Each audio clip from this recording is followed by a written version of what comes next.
সকাল সকাল রেডি হয়ে কোথায় যাচ্ছি বলো তো? যাচ্ছি আমার মায়ের বাড়িতে, টালিগঞ্জে। এই যে ব্যাগ নিয়ে চললাম আমি, টাটা।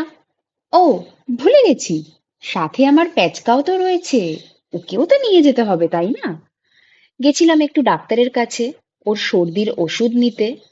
দেখো তোমরা, কিছুতেই আমাকে কুরকুরে দিতে চাইছিল না। তারপর ফাইনালি দিল একটা। মায়ের বাড়িতে পৌঁছে দেখি মা করে রেখেছে গরম গরম চা, সাথে এই কটকটিটা। এটাকে কটকটিই তো বলে, আই গেস তোমরা জানিও। হ্যাঁ, এটাকে কি বলা হয়? দুপুরের মেনুতে ছিল করলা সেদ্ধ, শাক, মাছের একটা পাতলা ঝোল আর কিছু একটা সবজি। মাছের এই পাতলা ঝোলে লেবু দিয়ে খেতে কিন্তু দারুণ লাগে। মাছের এই স্কিনটা কারা কারা খাও? আমি কিন্তু কখনো ফেলি না, অলওয়েজ এটাকে খেয়ে নিই। দুপুরে খাওয়ার পরে দিয়েছিলাম একটা ভাত ঘুম। ঘুম থেকে উঠে খেলাম গরম গরম চা, সাথে মায়ের আনা এই কেকটা। আর ওই দেখো, ম্যাঙ্গোজ, আমার ফেভারিট আর কি, তাই মা এনে রেখেছে। ভাবলাম চুলের কিছু একটা করা যাক। চলে গেলাম নিয়ারেস্ট একটা পার্লারে, চুলগুলোকে কেটে বিদায় দেব বলে।